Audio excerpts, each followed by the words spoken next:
I'm Jackie Cox.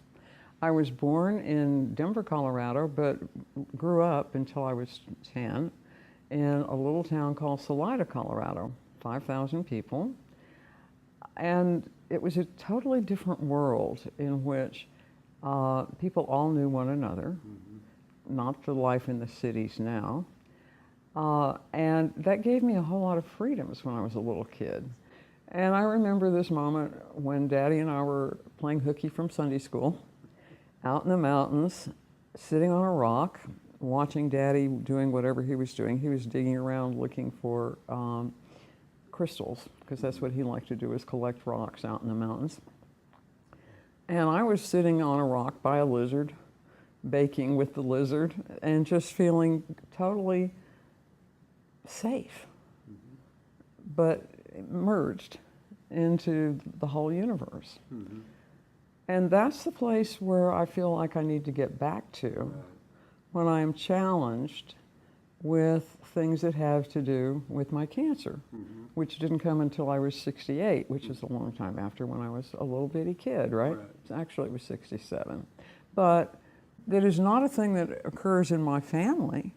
But on the other hand, the statistics are that 1 out of 8 women born in America will get breast cancer. So I was one of them, you know, I'm a part of a large group.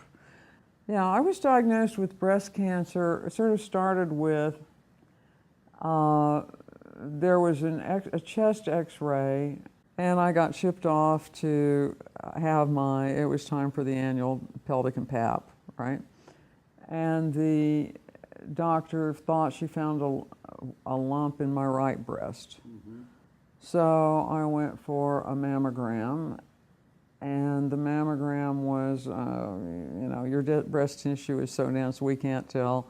Now we'll do a sonogram, which was, ooh, that's a real lump, which was followed by a sonogram biopsy, which was, ooh, it's cancerous.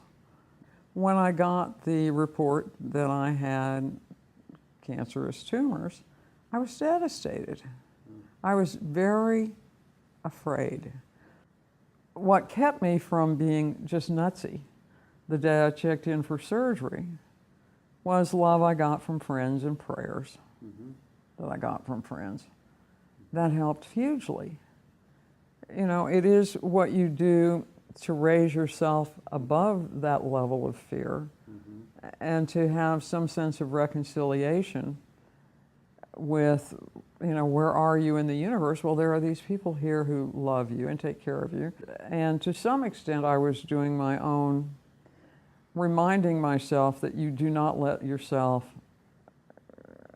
go spinning out of control. And what helped a lot was love from friends, support from prayers from friends. And, you know, ultimately at the hospital, the people were very good. They really were. And then I was home, and it was time to figure out how to put myself back together. And that was kind of when there's a group, the Komen Foundation has a center that's at Baylor Hospital, and they have 2 nurse practitioners there. So the nurse practitioners, there was a program from the Moncrief Foundation that helps you with exercise and nutrition. I got myself into that program, and that was good.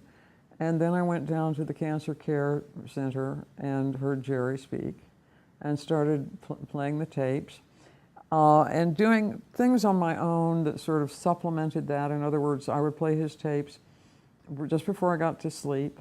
When I woke up, I would turn them on again. Right before you go to sleep and when you first wake up in the morning are the 2 critical points. If you can keep yourself calm then, the day's probably going to move all right. You know, in other words, go to sleep and be at peace as you sleep. Wake up and reaffirm those things that give you peace. The background music helps. Background music just takes your mind to a level of relaxation and a sense of participation in something beyond yourself. Mm-hmm. 'Â€ And then to begin with remembering what it is to be in a place that is really gorgeous.